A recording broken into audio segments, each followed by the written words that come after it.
Hi there, welcome back to Save with Crypto. My name is Save with Crypto, and happy winter solstice. It's the shortest day of the year, and I quite like this because tomorrow the days start getting longer, and I really hate short days. So I really want the light evenings back. That's what I want.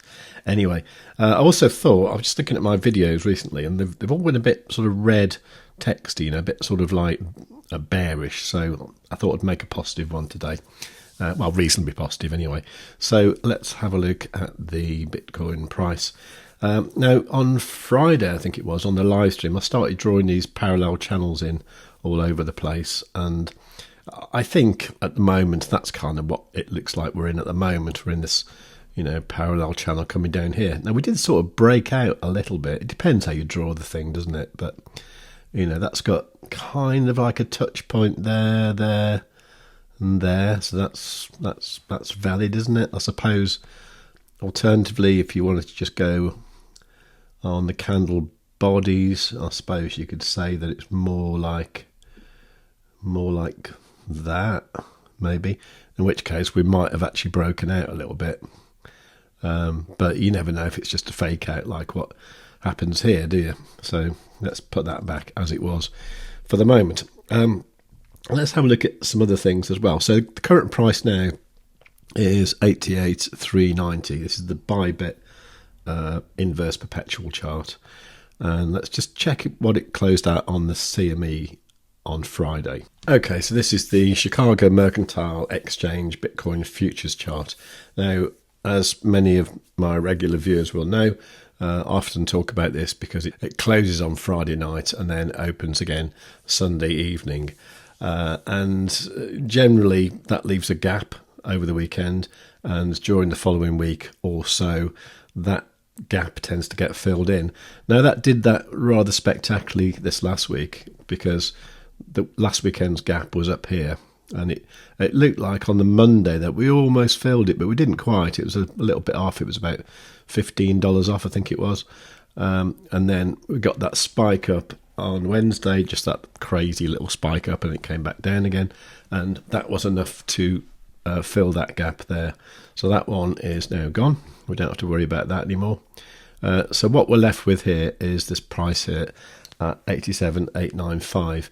Now, at the moment, the price difference between the CME chart and, for example, the one I was just looking at, the ByBit one, the price differential is not a lot. It's less than $100. So I would say we're probably looking for something like 88k kind of level is the equivalent to what it closed at on Friday. So if we kind of put in, our guess of a flat 88,000 there, okay, and then we just put like estimated CME from Friday. So let's just pop that in there, and that is only a little bit below where we are right now.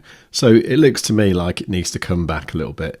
Now, depending on how you drew that parallel channel, when you get a breakout, it normally does that kind of thing where it breaks out, it comes back, retests, and then if it wants to, it will go upwards.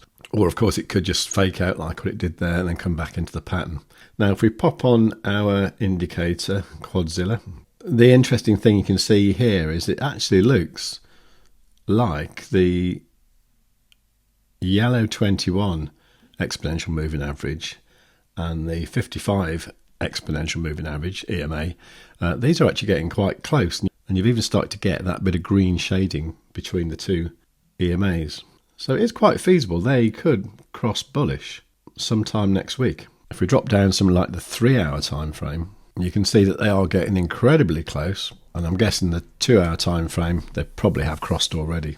Indeed, they have. So just going back to the 3-hour for the moment, it would be quite useful to be notified about when they cross, wouldn't it? Well, we can do that with Quadzilla. We can just create an alert, and that one is known as a normal EMA bullish cross. Okay, and let's get notified about this when it happens, not at the bar close, because we don't want to wait 3 hours potentially for the candle to close. And then we can give it a little custom message, make it play a sound, and create that alert. So that might be useful to keep an eye on today. Now, the thing I don't want to happen is that I don't want the price to come down to the CME close before the CME opens tonight. That would be kind of annoying, but it does have a tendency to do that. And would you believe it? That's exactly what it did. Just as I was making the video, price came down here, went past the CME price, and it's kind of heading back up now.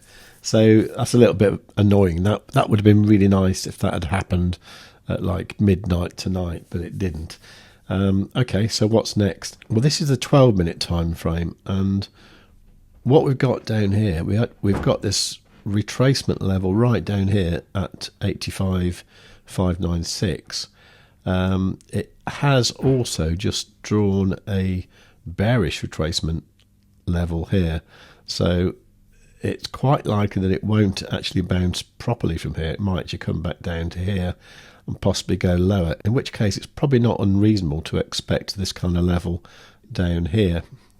And that is also the halfway point of the parallel channel, which you can see in the past is an area that is fairly well respected. So I'm now thinking it's not going to be like it did there. That was a little fake out, and we're going to come a little bit lower and then possibly bounce here, although we might come a little bit lower first. So I would be going for that level there around about 85,200.